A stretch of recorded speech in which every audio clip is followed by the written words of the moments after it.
ओम शांति। हाणे असां बाबा खे याद था करूं। मां आत्मा दुखती के विच में वेठी आहियां। निराकार रूप में बाबा खे याद करो।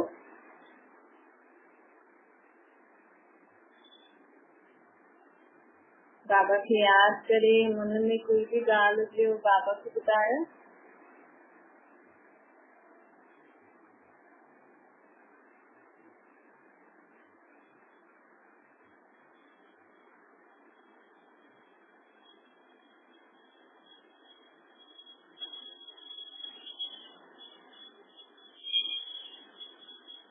ओम शांति। मिठा मिठा शिव बाबा ब्रह्मा जी तन द्वारा चवंता मिठे मिठे बार बाबा चवंता हाणे मां इन दुनिया खे पावन ठाहियां। परमात्मा असांखे असांखां मदद वठण लाइ थो चए। परमात्मा चए थो कि मां दुनिया खे पावन सुठो ठाहिण आयो आहियां त तव्हां मुंहिंजा मददगार। कीअं करणी आहे परमात्मा खे मदद?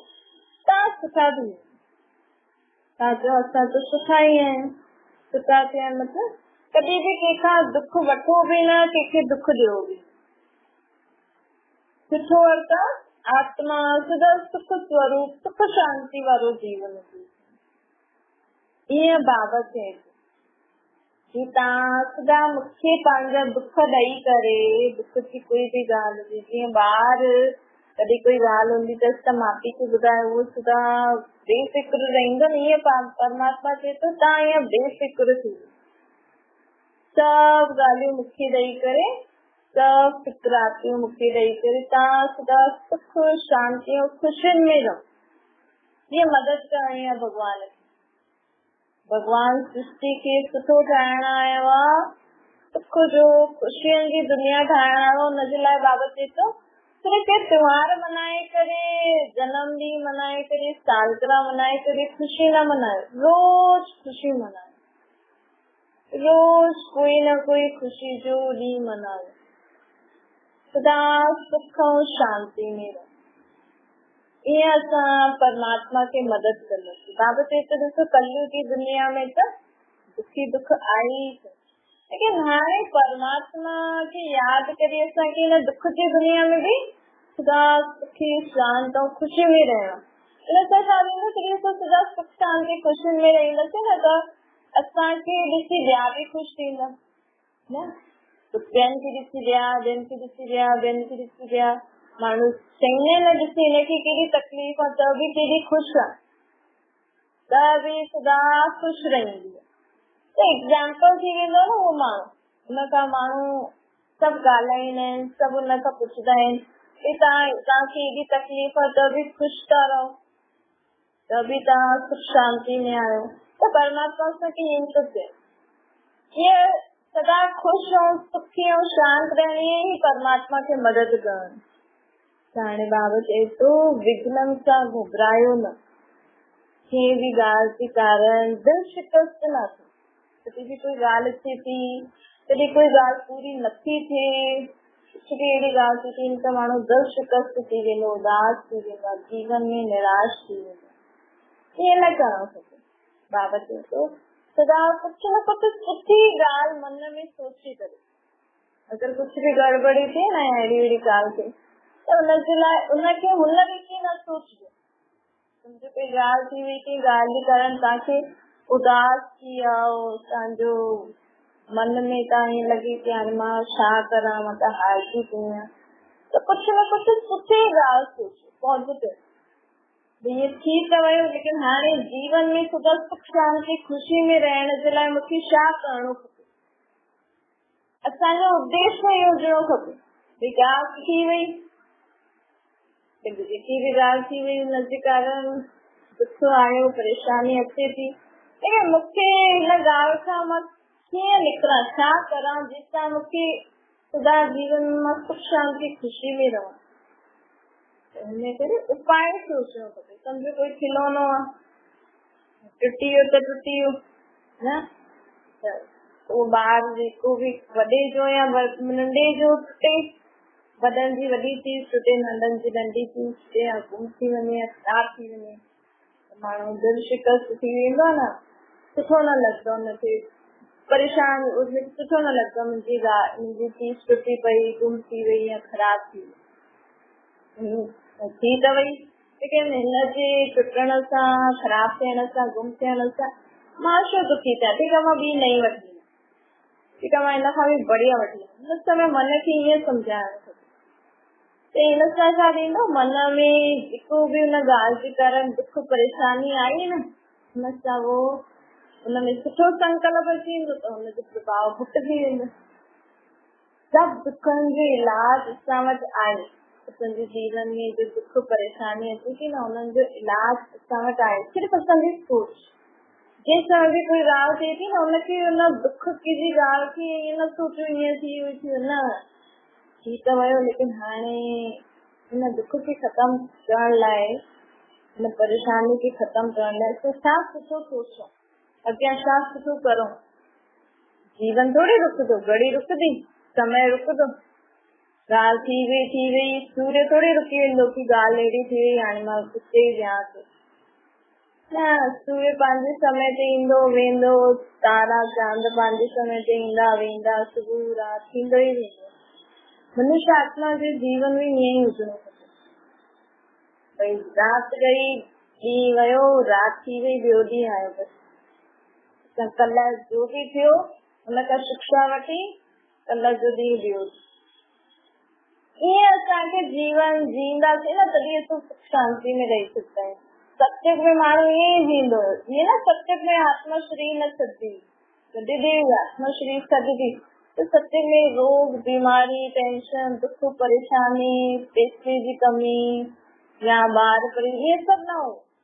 बाक़ी आत्मा त शरीर छॾंदी आहे न, आत्मा त चोलो आहे न, हिते शरीर छॾे ॿियो त वठणो ई, त बाक़ी सभु कुझु बि न हूंदो। लेकिन असां अगरि हाणे जीअं बाबा हाणे असांखे अञा ताईं त असां हिन ई दुनिया जे रस्म रिवाज, हिन ई दुनिया जे हिसाब सां रहूं था न, हिन दुनिया जे हिसाब सां बि रहणो आहे, हिनजा रस्म रिवाज बि असांखे पालन करे हलणो आहे। लेकिन भॻवान हाणे असांखे अचण वारी दुनिया जे बारे में बि सिखाए थो। ॾिसो, माण्हू जेका बि शास्त्र ग्रंथ पढ़ंदो न, उहो हिन ई युग जे लाइ, रामायण, महाभारत, गीता, भागवतियूं या जेका बि ग्रंथ शास्त्र माण्हू पढ़ंदा आहिनि, उहे सभु शिक्षायूं हिन ई दुनिया में जीअण जे लाइ कम ईंदी है न।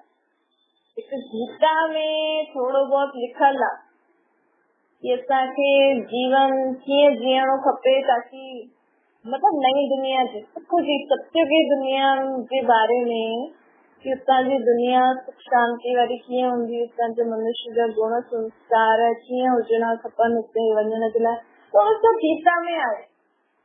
बाक़ी सभी गुरु जेका बि ग्रंथ शास्त्र आहिनि, सभिनि में कलयुग जी दुनिया जे बारे में लिखल आहे न। रामायण में जो लिखल आहे वो दुनिया में हाणे ॾिसूं था, महाभारत में जो लिखल आहे वो भी दुनिया में ॾिसूं था। कंहिंजा बि कहानियूं ग्रंथ शास्त्र जो पढ़ंदा हूंदा, चलो सिख माण्हू त ज्यादा परमात्मा जी महिमा कई अथनि उन्हनि, लेकिन त बि उन्हनि जी गुरुअनि जी जेकी जीवन कहानी आहे वो कलयुग जे बारे में ई त आहे न। कीअं कीअं उन्हनि खे मारियनि, दीवारुनि में कई, कलयुग जी दुनिया जी ॻाल्हियूं। लेकिन परमात्मा असांखे जेको इहो ज्ञान थो ॾे न, ये अॻियां जी दुनिया जे लाइ थो ॾे। अचण वारी दुनिया कीअं हूंदी, अचण वारी दुनिया में माण्हुनि जी प्रगति कीअं हूंदी, अचण वारी दुनिया में धंधो कीअं हूंदो, अचण वारी दुनिया में प्रकृति कीअं हूंदी, अचण वारी दुनिया में माण्हू छा पढ़ंदा, छा धंधो कंदा, कीअं दुनिया हलंदी, कीअं उतां जा रीति रस्म हूंदा, वो सभु हाणे परमात्मा तो जीअं जीअं असां परमात्मा खे यादि कंदासीं, परमात्मा जी चई ते हलंदासीं न, त असांजो जीवन, असां जेकी अचण वारी दुनिया आहे हुनजे लाइ तयारु थींदा। त माण्हू अचण वारे समय जे लाइ त तयारु कंदो आहे न। माण्हू घर थो ठाहे, जो बि कुझु करे थो, धंधो थो करे, छो थो करे, ताकि असां अॻियां जीवन में सुख शांति सां रहूं, हिन लाइ थो करे। लेकिन अॻियां जो जीवन खे ॾिठो, अॼु माण्हू पढ़ते पढ़ते शरीर तो छॾिजी वञे, धंधो नौकरी कंदे कंदे शरीर छॾे छॾे थो न, हुन पंहिंजे ॿिए जन्म जे लाइ छा कयो, उते इन ई जन्म जे लाइ कमाई पियो करे, इन ई जन्म जे लाइ पढ़ाई पियो करे, इन ई जन्म जे लाइ बस्ती था कयईं, 2 ॿार पैदा कयईं, ॿारनि खे पाले करे, लेकिन शरीर छॾण खां पोइ छा उन वारे जीवन जे लाइ छा तयारी था करो, त चवंदा असां सुठा कर्म था करूं। सुठा कर्म छा हूंदा आहिनि उहे ई माण्हुनि खे न पतो न। सुठा कर्म मतलब अहिड़ो कर्म जंहिंसां मनुष्य खे असां सुख शांति ख़ुशियुनि जो दान ॾियूं, अहिड़ो कर्म जंहिंसां माण्हू अचो थो सिखनि, असांखे दुआयूं ॾियो, असांजे लाइ त सोचो सोचो न सोचो, अहिड़ा कर्म, कर्म में सभु अची वियो, ॻाल्हाइण सोचण उथणी वेहणी खाइणी पीअणी, इहे सभु कर्म में ई। बाबा चए थो हाणे तव्हांखे कर्म सुठा कर्म करण भॻवान ॿुधाए सिखाइण आयो। बाबा चए थो जीअं जीअं ख़ुदि खे आत्मा सम्झजे, हाणे असांजो कर्म छा आहे, तो सुठा कर्म करूं था, त सुठा कर्म करे माण्हू चवंदो असां हुनखे रोटी खाराई, कपिड़ा ॾिना, भक्ति कई, पाठ कया, ऐं तव्हां सॼो ॾींहुं इहे सभु सुठा त चीज कयो, लेकिन पोइ तव्हां सॼो ॾींहुं हिक ॿिए जी ग्लानी करो, ॿारनि खे मारो, उल्टो सुल्टो चओ, दुख ॾियो, दुख ॿियनि खे ॾियो, दुख वठो, इहे सभु त ख़तम थी वियो न। तव्हां जेका बि सुठा कर्म कयो हुनजी हिसाब किताब ख़तम थी वियो। तव्हां सुठो कर्म कयो, गुरुद्वारे मंदिर में सेवा करे आया, घर अची तव्हां हिक ॿिए सां लड़ाई झगड़ो करो था, हिक ॿिए खे उल्टो सुल्टो चओ था, कंहिंजी बि ग्लानी था करो, ॿार खे मारो था, गुस्सो था करो, त उहो सभु ख़तम थी वियो, उते ई ख़तम, जमा थोरे थियो। त परमात्मा हाणे चए थो कि सुठा कर्म असां अहिड़ा कर्म जीअं जंहिंमें माण्हू असांखे दुआयूं ॾे, असां बि माण्हुनि खे दुआयूं ॾे, त हुनजे लाइ जी बाबा असांखे आत्माउनि खे ज्ञान गुण शक्तियूं बि ॾे, कि मां तव्हांखे शक्ति थो ॾियां सहन करण जी, तव्हां चुप रहो, तव्हांखे कुझु बि चए थो चुप रहो, मां तव्हांखे ॾियां थो शक्ति सुठो सोचण जी, तव्हां सभिनि जे लाइ सुठो सोचो, कंहिंजे लाइ बि बुरो न सोचो, उल्टो सुल्टो न सोचो। त इन रीति छा थींदो कि असांजो जमा जो खातो सुठो खातो जमा थी वेंदो, त असांजे अॻिले जन्म जे लाइ कमाई थींदी। माण्हू त सॼो ॾींहुं अहिड़ा कर्म कयो, सुठा कर्म मतलब अहिड़ा कर्म कि असांखे माण्हू दुआयूं ॾे, असां बि माण्हुनि खे दुआयूं ॾियूं, ॿिया बि असांखे दुआयूं ॾियूं, अहिड़ा कर्म सुठा कर्म हूंदा। अगरि असां चलो ॿार नथो बि मञे, उल्टा सुल्टा कर्म बि करे थो, त तव्हां उनखे मारदव कंदव, हे सभु उनखे कंदव, या कोई कंहिंसां बि कोई नंढो ॿार सां कोई घर में बि अगरि कोई नथो वञे, असां हुनखे उल्टो सुल्टो था चऊं करूं था, उहो असांखे दुआयूं ॾींदो, भले तव्हां हुनजे लाइ सुठो करो था, तव्हां सोचो था मां हुन लाइ सुठे जे लाइ हुनखे चिल्लायां थी, डांटा थी, क्रोध थी करां, या उल्टो सुल्टो चवां थी, पर हुन त ग़लती कई, तव्हां बि त ग़लती था करो,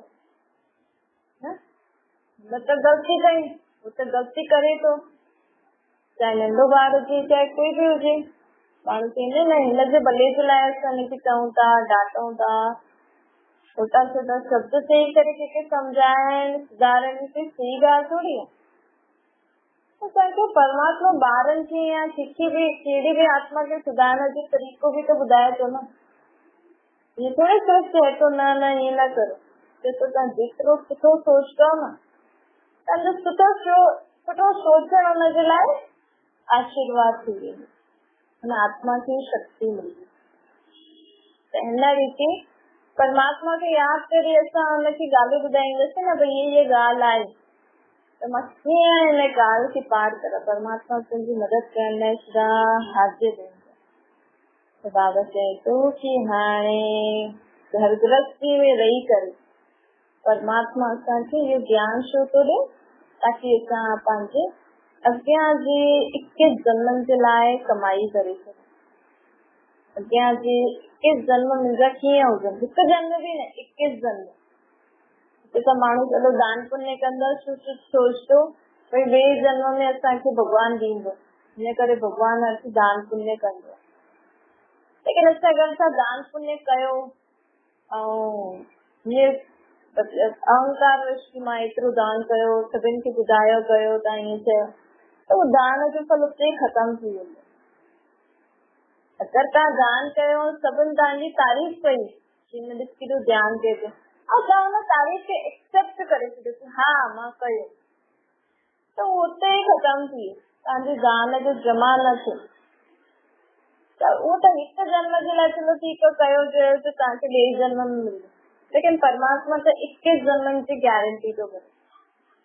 21 जन्म मतलब हाणे जो हिकु जन्म, हाणे जॾहिं खां सुठा कर्म कंदासीं, अॻियां जा 27 जा था, त्रेता जा 12 जन्म, 21 जन्म सदा असांखे सुख शांती ख़ुशी हूंदी, निरोगी शरीर, असांजी ग्रस्त आश्रम हूंदो, असांजी घर गृहस्थी बि सुख शांती वारी, ख़ुशियुनि वारी हूंदी।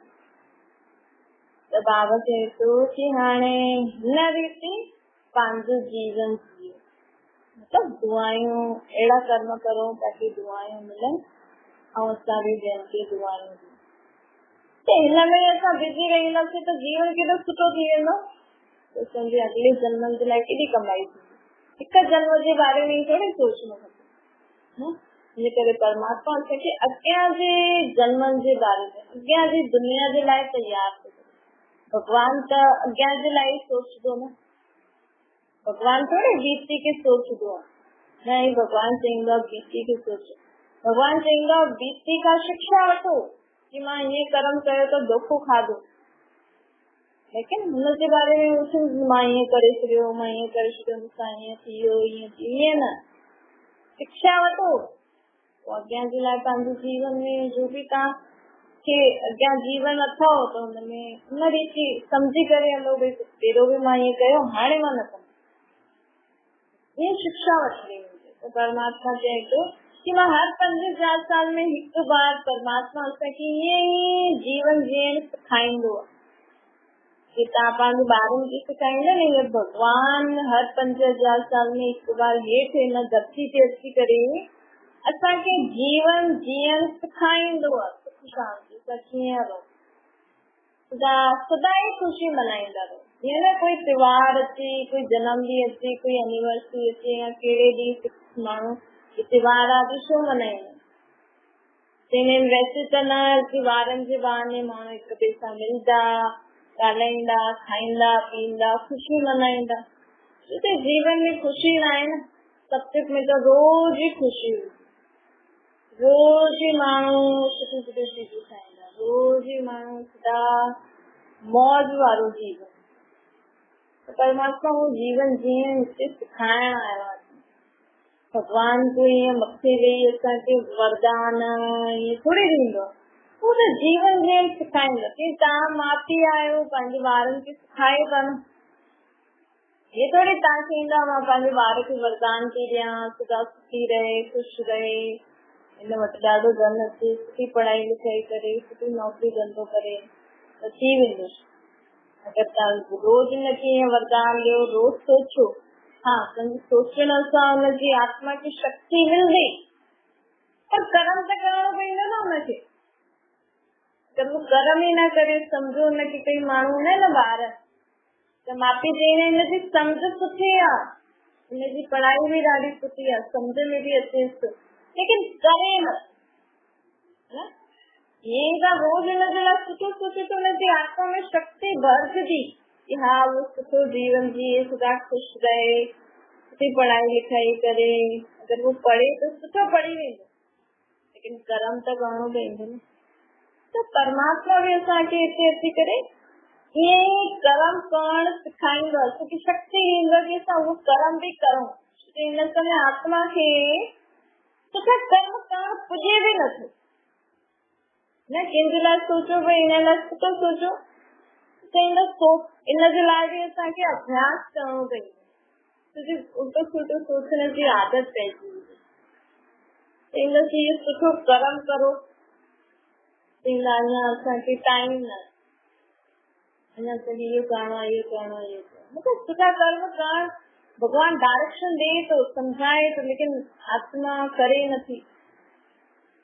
अल्लाह की गाल में पक्की रही करे बाप आने चाहे तो गीता के जो मां 5000 साल में एक बार आने वरी आयो मुझे याद करो तो तव्हांजी आत्मा में शक्ति बढ़ी, तव्हांजी बुद्धि जो तालो खुलंदो और तव्हांखा सुठा कर्म थींदा रहे। और ये सुठा कर्म असांजे अॻियां जे जन्म में असांखे धन संपत्ति जे रूप में सुठा कर्म ही धन संपत्ति जे रूप में सुठा कर्म कंदासीं त माण्हू असांखे दुआयूं ॾींदा तो सदा खुश रहे सुखी रहे। आत्मा के सुख और खुशी कैसा मिलती है? आत्मा के सुख सुठे शरीर सां मिलंदो, सुठी चीजन के वो यूज करे तो उनके सुख मिलंदो, खुशी भी थींदी। त संबंधी हुजनि, सुठी चीजूं हुजनि, सुठो खाइण पीअण लाइ हुजे, सुठो रहण जो घर हुजे, तॾहिं त आत्मा खे सुख मिलंदो आहे। हुन तव्हां सुठा कर्म कयो, हुन तव्हांखे आशीर्वाद ॾिनी या दुआ ॾिनी, तो वो दुआ जे बदले असांखे हिन जन्म में या ॿिए जन्म में उन्हनि चीजनि सां संबंधनि सां सुख मिलंदो। ये परमात्मा असांखे सम्झाए थो। इन करे बाबा चए थो कॾहिं बि जीवन में न घबरायो, न शिकस्त में अचो, न हलचल में अचो, न कंहिं ॻाल्हि के कारण जीवन में दुखी न थिए। ॻाल्हि थी वई जो थी वई, थी वियो ॻाल्हि ईअं ई जीवन जींदा त ही तव्हां अॻियां वधी सघो, न त पोइ हुन ॻाल्हि खे मन में विहारे छॾियो ॾिसो सॼो ॾींहुं उहो ई सोचंदा रहंदा तो कीअं असांजो अॻियां हलंदासीं। माण्हू चवंदा आहिनि हिनखे डिप्रेशन में अची, डिप्रेशन में अचनि मतिलब नाम ॾाढो वॾो ॾिनो अथनि। माण्हू चवंदा आहिनि डिप्रेशन में अची वियो, ईअं थी वियो। न डिप्रेशन मतिलब कोई बि ॻाल्हि खे तव्हां मन में ज्यादा सोचंदा आहियो न तो तव्हांजो दिमाग़ कमु करणु बंदि करे छॾियो। तव्हां उहे जीअं अगरि असांखे मूवी खे किस चीज के बार बार ॾिसंदा रहो, बार कंदा रहो, उहा चीज ख़राब थी वेंदी आहे न, हुनजी स्पीड बि स्लो थी वेंदी। हिन बार या त पोइ हैंग थी वेंदो, मतिलबु उते रुकी वेंदो। ईअं त मन में बार सोचता रहंदा आहिनि त बुद्धि बि चईंदी मूंखे ॿी ॻाल्हि बि त सोच आहे, मां उहो बि त कमु करां न हुनजो, पर मन बार सोचे थो त बुद्धि कम ई नथी करे सघे त माण्हू उल्टा सुल्टा ॻाल्हाईंदो आहे, कमु कंदो आहे, पागल थी डिप्रेशन में।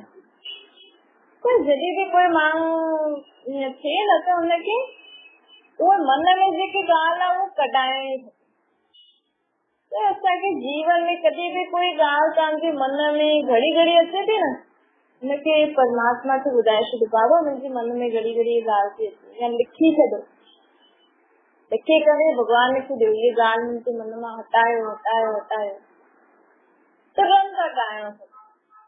छो ॻाल्हि थी वियो, ॻाल्हि थी वई, लेकिन मन में अगरि उहो ॻाल्हि बार हलजी वेंदी न तो असांजी बुद्धि कीअं कमु कंदी ॿुधायो। ऐं मां बुद्धि खे बि त ॿियो कमु कराइणो आहे न, लेकिन मन सोचदो ई न त बुद्धि कीअं कराए।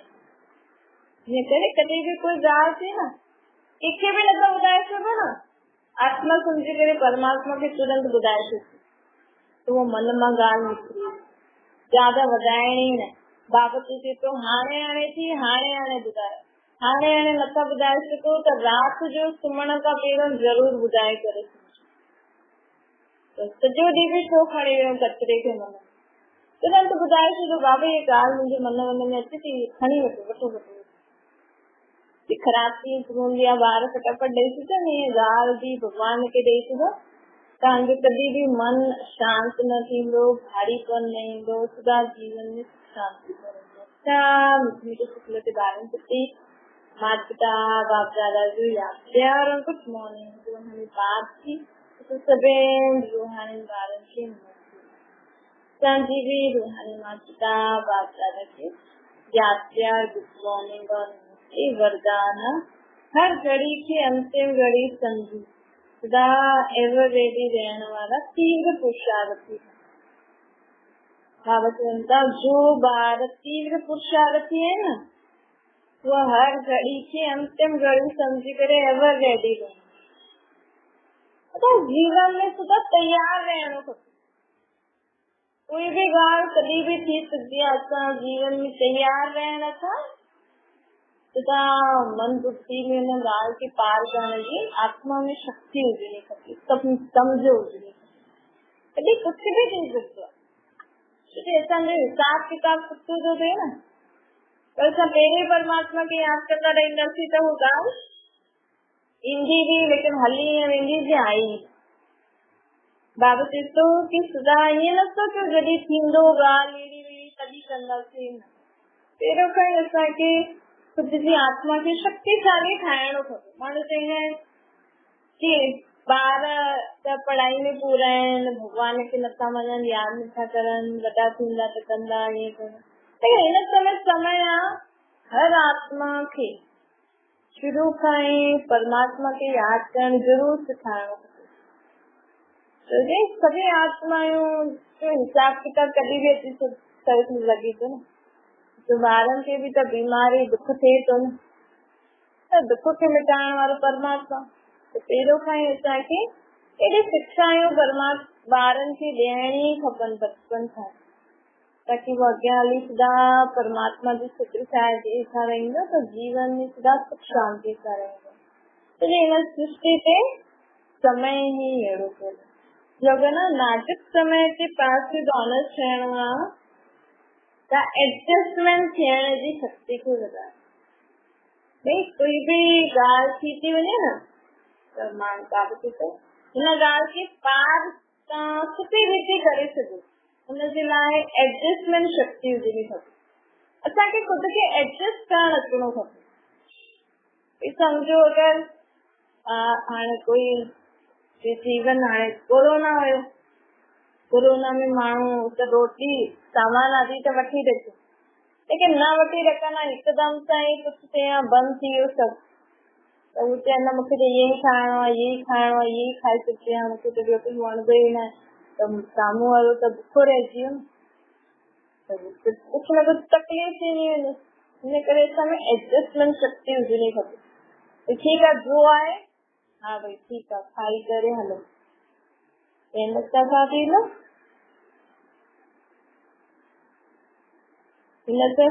असां जीवन में पास थी वेंदो क्या अर्थात ख़ुशी ख़ुशी सां अॻियां वधंदा आहियूं। त ओम शांति। बाबा खे यादि करो।